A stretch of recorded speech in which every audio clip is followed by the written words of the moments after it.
Hello everyone, আসসালামু আলাইকুম। আমি রেহানা পারভিন। আমার চ্যানেল রকমারি পাকের ঘর থেকে আপনাদের সবাইকে আমন্ত্রণ। আশা করি চ্যানেলটি ঘুরে আসবেন। আজকে আমি মূলা শাক রান্না করব।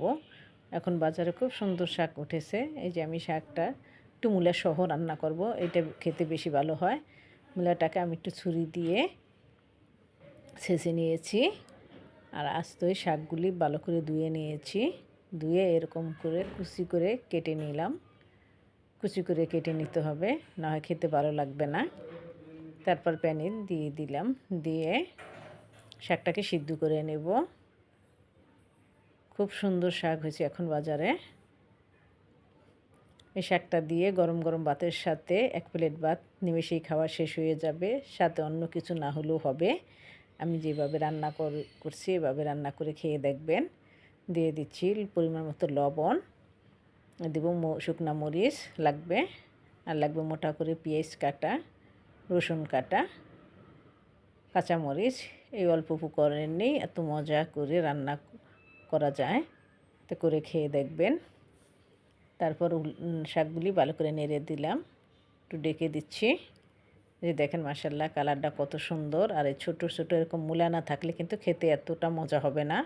অবশ্যই মূলা যেন থাকে সেই চেষ্টা করবেন শাকগুলি রান্না করার সময়। তারপর দিয়ে দিচ্ছি মোটা করে পেঁয়াজ কাটা, 7-8টা কাঁচামরিচ, যে যেমন জাল খান সেই পরিমাণ মতো দিবেন। তারপর নেড়ে চেড়ে সাইডে রেখে দিয়ে প্যানে তেল দিয়ে দিলাম, দিয়ে শুকনো মরিচ ফোড়ন দিয়ে শুকনো মরিচটা একটু নেড়ে নেব। একটু লালচে হইলে রসুন কুচি দিয়ে দেব। রসুনগুলো অবশ্যই একটু মোটা করে দিবেন। আর সেই সাথে একটু পেঁয়াজও দিব, আর একটু পেঁয়াজও দিব। এই যে রসুনগুলি দিয়ে দিলাম, দিয়ে নেড়ে নেব। আশা করি আপনাদের ভালো লাগবে। ভালো লাগলে সম্পূর্ণ ভিডিওটি দেখার অনুরোধ রইল। ফেসবুক থেকে আমার ভিডিওটি দেখে থাকলে লাইক কমেন্ট শেয়ার করে পাশে থাকবেন। পেজটি ফলো দেওয়া থাকলে অসংখ্য ধন্যবাদ আমার প্রিয় আপুদেরকে। আর ফলো দেওয়া না থাকলে পেজটি ফলো দেওয়ার অনুরোধ রইল। পরে দিয়ে দিলাম কিছুটা পেঁয়াজ কাটা, আমি একবারে কেটে নিয়েছিলাম, কিছু তখন দিয়েছি আর এখন কিছু দিয়ে দিলাম। বাকিগুলি দিয়ে একটু লালচে করে নেব। একদম বেরেস্তার মতন কালার করব না, তখন কিন্তু গ্রান থাকে না, ফ্লেভারটা চলে যায়।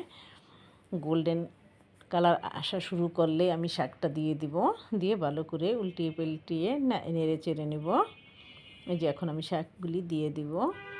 যখন রসুনের ফ্লেভারটা মোমো করবে তখনই দিয়ে দিব। এই যে শাকগুলি দিয়ে এখন ভালো করে নেড়ে নেব।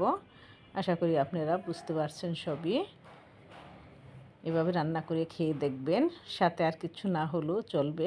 আশা করি ইউটিউব থেকে আমার চ্যানেলটি দেখে থাকলে আমার পাশে থাকবেন। যদি একটু হলেও ভিডিওটি ভালো লাগে তাহলে আমার চ্যানেলটি সাবস্ক্রাইব করে দিবেন প্লিজ। সেই অনুরোধ আপনাদের কাছে রইল।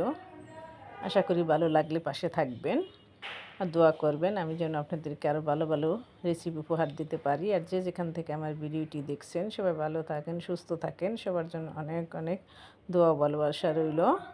এই যে দেখেন ফাইনালি আমার শাকের কালারটা মাশাআল্লাহ মাশাআল্লাহ। এভাবে রান্না করলে একদম কালার সবুজই থাকবে, কালার একদম নষ্ট হবে না। আর যে কালার যে জিনিস সুন্দর হয় এটা খেতেও ভালো লাগে। আজকে বিদায় নিচ্ছি, আল্লাহ হাফেজ।